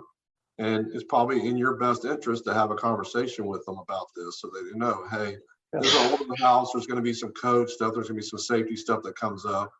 And if they have questions about it, to get with you. So it's not a mandatory fix. Yeah, modify your comment to say just that. These are items that we know weren't in your house when you built it because it's old enough. The guy that invented arc faults wasn't born yet. Right. So these are items that are in homes now, and we want to make you aware that they are not present in your home. And we do that by listing them where they're absent, however you want to say, where they're absent or where they're not present. Absence, it says absence. Yeah. I tell them where they're not present. Yeah, it's right. But that's the whole intent. And you're going to have, if you routinely do neighborhoods that are 10, 15, 20 years old, like we did with the arc faults years ago, it may be a standard comment that's pre-populated when you open every report. You just got to remember to take it out if they are there. Right. It's true. Yeah. That happens. Well, I think we all kind of do that. Yep. All right. Here's another question. It says, doesn't section 535.223 bracket 3 bracket K say that some sections of the report, the other part words may indeed be deleted, or has this changed? The word other is the only thing you can. So in the main body of the report, if you don't have any others, I believe you can still get rid of the word other. Yeah, we were talking about that earlier, and I didn't have a great. Yeah. So you just because you don't have a stove or an oven, I guess something like that, or microwave, doesn't mean you can delete the microwave because it reorders the appliances, which are specifically identified in the rules by that, A, B, C, or D. Yeah, I was going to get clarification on that, Stephen, but I believe, Yeah, the others, the word other and the whole optional you can delete. Right, optional for sure. Yeah, I think Steve. But everything else that has a number, it's dedicated, has a place in the rules, it's supposed to be there. And those don't get reordered. You know, I know that the electrical B section is branch circuits. I can't go in and make, you know, A, B, and C is main panel, entrance panel, sub panel, and branch circuits gets to D. It messes up the reference in the rules. Yeah, that makes sense. So you do A1 for service entrance panels, A2 for sub panels. You know, you could break it up like that for readability and being able to kind of help identify those things. That's, you know, that's just, I want to say comes with experience, but it comes with explaining. If there's something I have to explain 50% of the houses, I'm going to try to fix it in the report. Yeah. Okay, next question. Seeing many new construction homes with pressure reducing valves and tankless water heaters, they never have an expansion tank. He says, I write this up, but builders always fight it. What's y'all's opinion? It's in the standard. It's non-enforcement by probably the AHJ. I mean, we see that a lot. You know, there's a difference when a builder says, oh, the city doesn't require it. Right. Usually I ask them to rephrase it. The city just didn't enforce it. Yeah. There's a big difference. We're not there to try to enforce everything they miss, but if it's in our SOP, we put it in there. Yeah. I know there's some PRVs that have the capability to relieve pressure.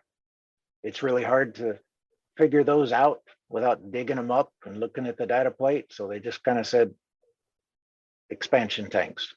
I see the next question about the valve stops. I think that's directed right here. You're not required to operate main valves or branch shutoff valves. Doesn't mean you can't. A lot of those are restrictions where you don't have to. Right, but you can. Which you can. Because this, remember guys, this is a baseline. This is the foundation. It's a minimum. You can go above it.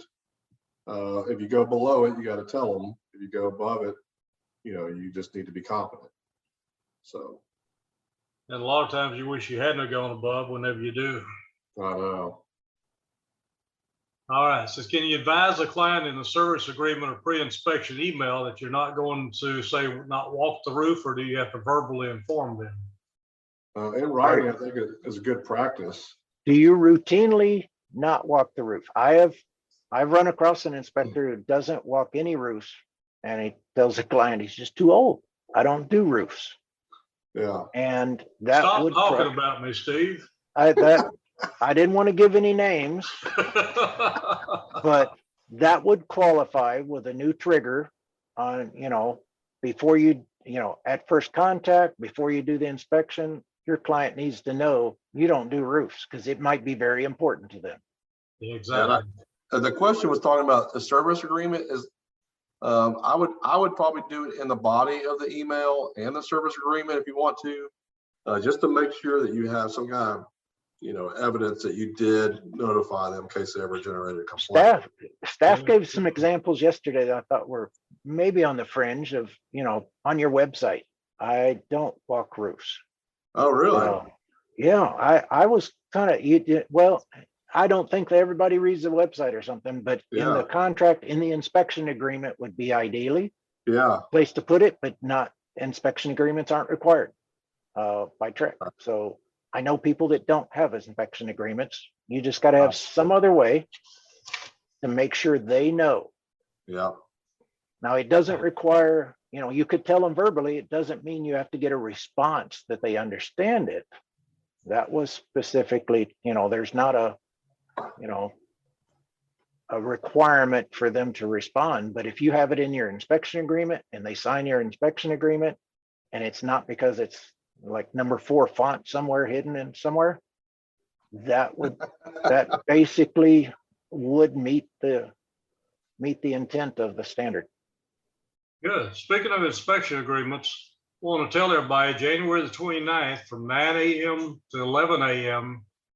Ben Garrison and Joe Danielier with InterNACHI's insurance.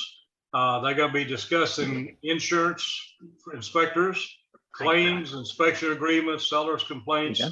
TREC representation, tail coverage insurance, and actually overall benefits of having the InterNACHI. Use the last of the milk, so when I drop you off, I'm gonna run to HEB and get a few things like milk and fresh Hey, bread. Steven, you're not on mute.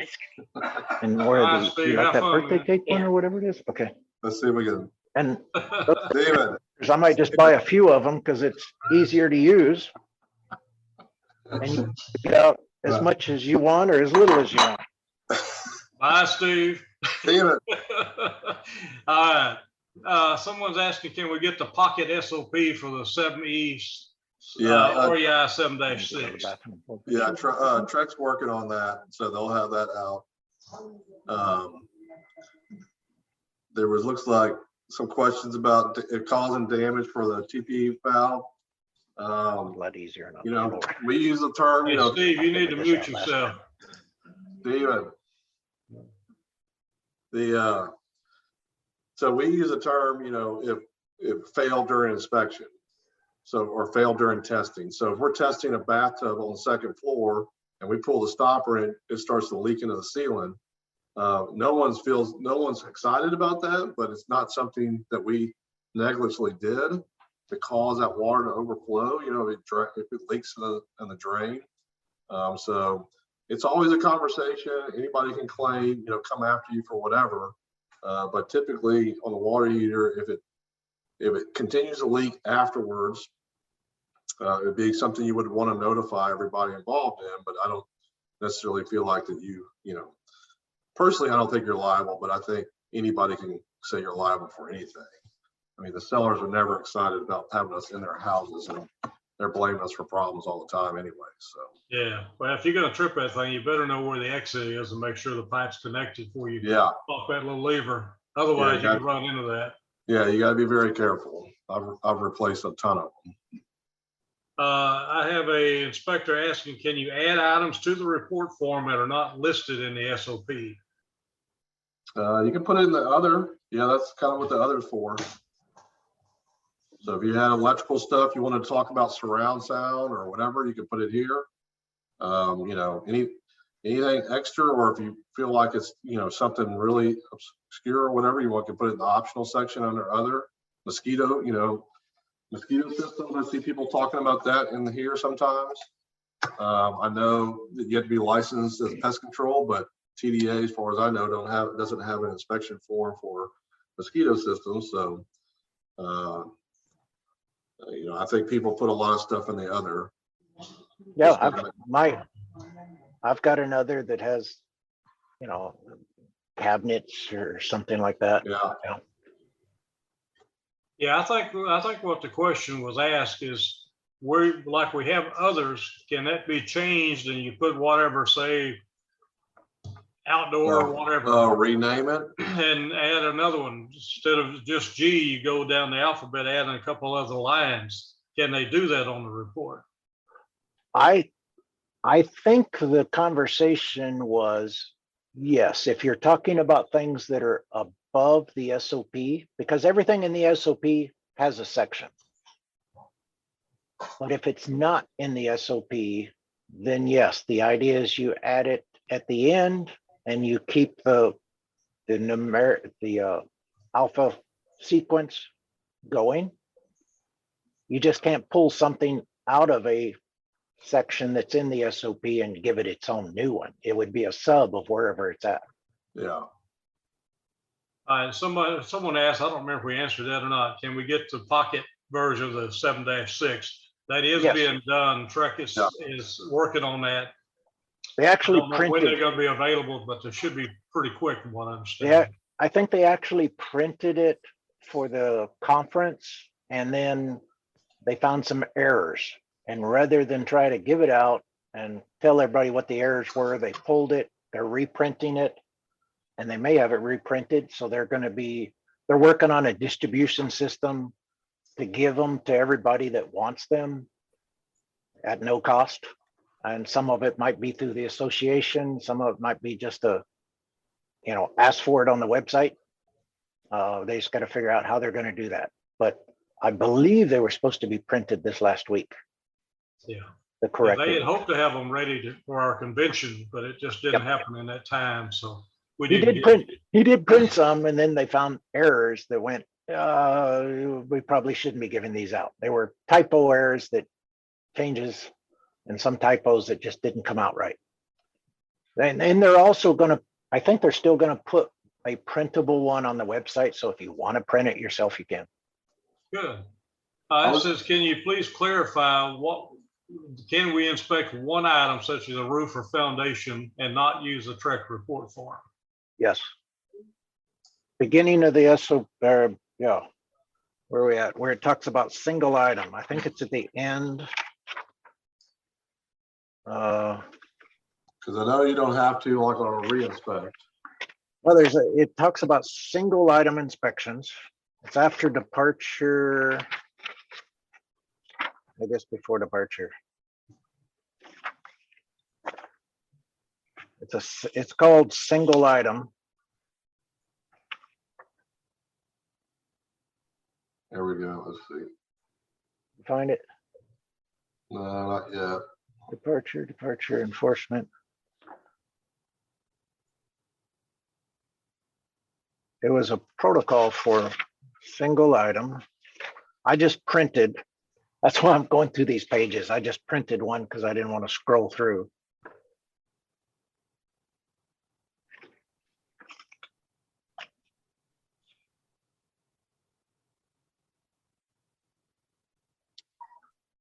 I think we probably need to get clarification because I know there's specific language on re-inspections. Maybe it's at the end. Let me get to the end. I think the end is just all optional. Yeah, Okay. everything administrative. I think it might be a different.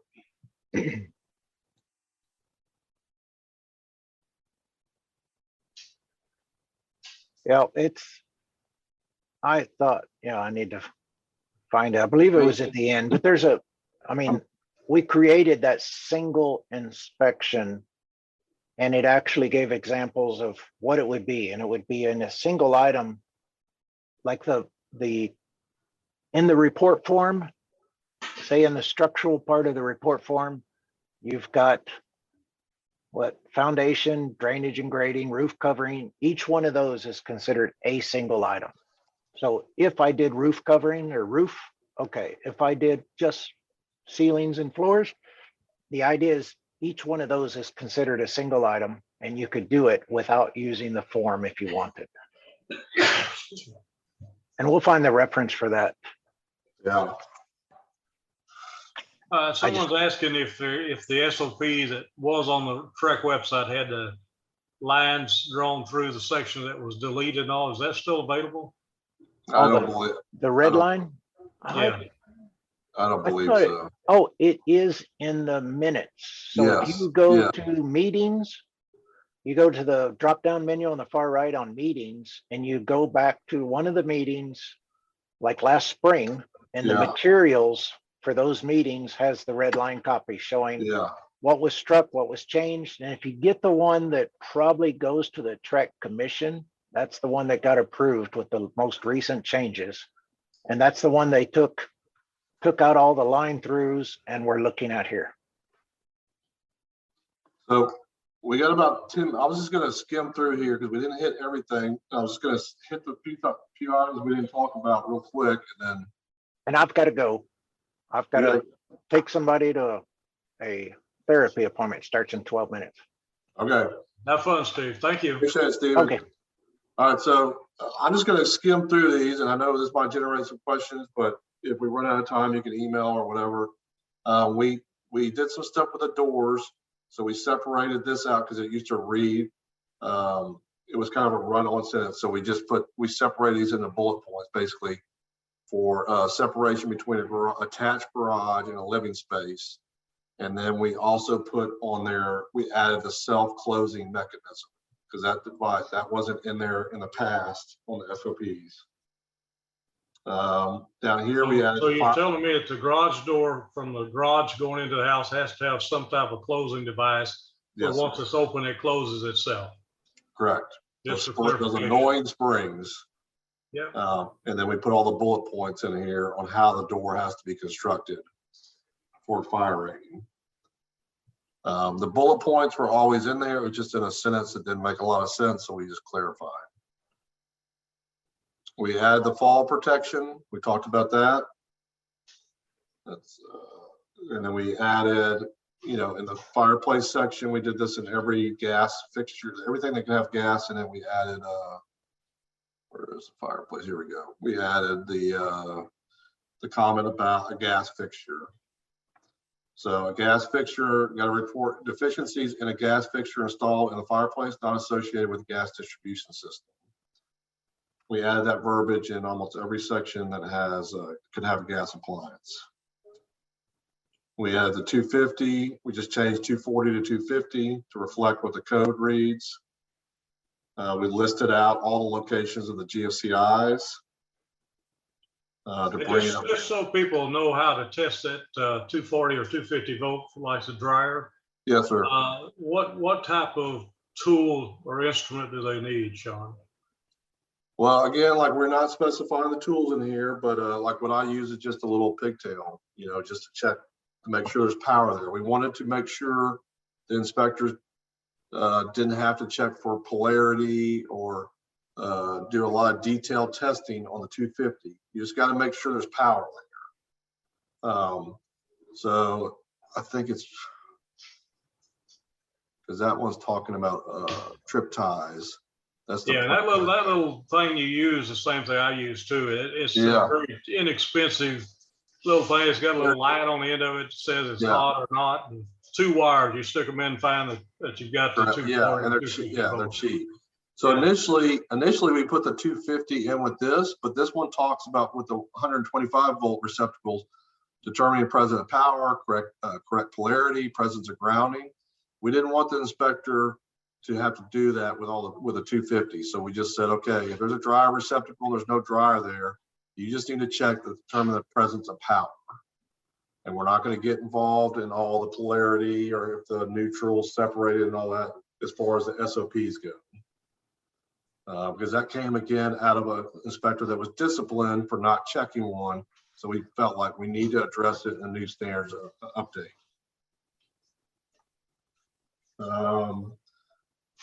Again, the heater section, we just clarified that, let's see, required right here. Gas leaks in the heating equipment not associated with the gas distribution system. So we just worked hard to try to make sure that people understood if there's a gas leak with the heating equipment, you report it here. If not, you put it in the gas distribution. Then we talked about the drop already, 15 to 22, or fails to cool adequately as determined by other industry accepted methods. So this is all the people that don't want to do drops. You got an or right here. You choose how you want to check a system. Yeah, but however you check it, you need to tell on the report what you did, how you determined if it was functioning properly or not. Yeah, and I would just encourage everybody to be able to have something to fall back on, because we've had a lot of comments about people just going in and seeing if it feels okay. And that's very hard if there's any kind of enforcement action, it's very hard to defend. It felt okay to me that day. Yeah, I had another question pop up. So if multiple inspectors are at an inspection, not sponsored inspectors, what line would you add the additional inspectors to? Like Steve was saying earlier, a lot of the softwares allow for, you know, TREC would like them to all be listed here. A lot of the softwares will wrap around, I think as long as you get them on the report, additional information, you list out the inspectors with their license number. If your software can't do this up here, I think the next best place would be down here. Just notating that, you know, XYZ inspector number, you know, blah, blah, blah was on site. Maybe your secondary inspector or something. So, we clarified, we added the word down here in the limitation sections of manufacturer. Trying to figure out where this is. Fahrenheit. Okay, right here. So you do not have, these are all, you do not have to verify the tonnage and manufacture. We have the word manufacturers match because we have been inspectors that have felt like warranty companies and stuff like that. Consumers come back to them and say, well, this warranty company wouldn't do it because the tonnage wasn't right. They didn't match up right, or the manufacturers weren't matched properly. That's outside the scope of our inspection. And we added the words visible material used for water. So we added the word visible to make sure that the inspector was covered, that he can't see in the wall. So if the material changes in there, if they have copper going in the wall and they change over to PVC, and it starts leaking, that's not a deficiency that we could, or something we could have reported. And then we got the 80 PSI. These are all just changes that we did. You know, some just small clarifications. We put visible a lot in there. So this is, let's see where this is. XII. Trying to see where, right above B. So we, visible deficiencies. The absence of or visible deficiencies in the press. So we added the word visible, temperature pressure relief valve again. I think that's good. I think that's a good wording on that. I like that. Yeah. Again, we added about the gas leaks. Gas leaks in the water heater not associated with gas distribution. And of course, the entire gas distribution section was added. Inspector shall report location of gas meter. Visible material. So again, we're saying visible, used for gas distribution. Report noticeable leaks, selects gas shutoff valves within 6 feet of appliance, absence of gas appliance connector, or one that exceeds 6 feet in length. So again, we're talking about from the shutoff, and then some more, extends through this. A lot of these were taken out of the old standards that had gas distribution in there. We took those out. We went and dug up, Tony went and dug up some, and we put these in and then modified them. So we had deficiencies in the shutoffs, gas valves, appliance connector, conditioner system, lack of visible bonding on gas distribution system. So we're not saying it's just limited to CSST. We're saying lack of visible on bonding on gas distribution system, including CSST. And then lack of, somebody asked about sediment legs earlier, lack of sediment legs. So this goes in the gas distribution system. And here's our limitations. We can't inspect for a sacrificial anoid bonding or for its existent pressure test. We're not pressure testing the system. We're not licensed plumber. We're not lighting anything with an open flame and operating the shutoff valves. And then again, in the appliance section, we just basically added visible a whole bunch, the presence of visible active leaks, the absence of visible backflow prevention, the presence of visible active leaks. Again, on the gas section right here, on the range, gas leaks in the gas range, cooktops and ovens not associated with gas distribution system. We added down here in the fan section, number one, the lack of mechanical ventilation in a bathroom if no operable window is present. So that just reflects how the code reads. So if they have a window that opens, it's not required. And then at the bottom, we just moved this section, general provisions, to reflect how all the other sections read. So the old standards of practice had started off with the inspectors not required to, which is not how any other section read. So we just moved that down so that it would be consistent with the rest of the sections. And it just lists out what these aren't changed, they just moved. All right, Shawn, we've got just a couple more minutes before 11 o'clock, and I don't want to keep you over that because I know you're a busy man, but I want to say how much we appreciate you being on here. If you're reading the chats, you see we've got very positive comments, and we've had great attendance to this Zoom meeting. So I just want to tell you thank you and thanks for your time on it. And there's a lot of chats here that we're not getting all of them, guys. I'm sorry if we didn't get to answer your question, but if you have questions, I'm sure you can email me or Shawn or Steve, and we'll surely get you an answer back as soon as we can. The biggest thing about it, don't forget the new standards of practice and the required report form 7-6 is mandated as of February 1st. So you're coming right up on it. So if you don't have it ready, you need to get busy and get this thing done if you're going to be doing inspections first part of February. Yep. And I put my email in the chat. So if you have any questions or concerns, I mean, I got elected to the chair position. I don't know if that's a good or bad thing, but I got put in that position, and one of my goals is to kind of try to keep a good pulse on the inspectors industry, because I am an inspector. I have to live with this stuff that comes out of TREC just like y'all do. And so any input, any feedback y'all have, attend our meetings. Y'all have the power to help make changes things that you don't like or don't need to be there. So my goal is to make sure that everyone knows that we're open to any kind of changes. And I appreciate Paul asking us to be on here. No, we're honored that you did. We appreciate you doing it.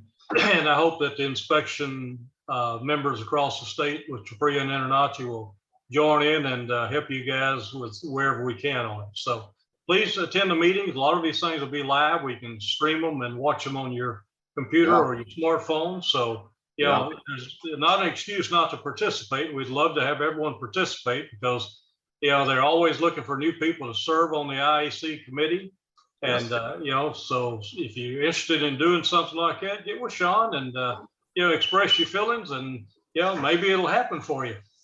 Yep. But again, Shawn, I appreciate it. I'll go ahead and end the thing because I'm past the time on it. But this meeting will be recorded, so you guys can go to the InterNACHI website, and the webinar will be loaded, and you can download it again and watch it. So again,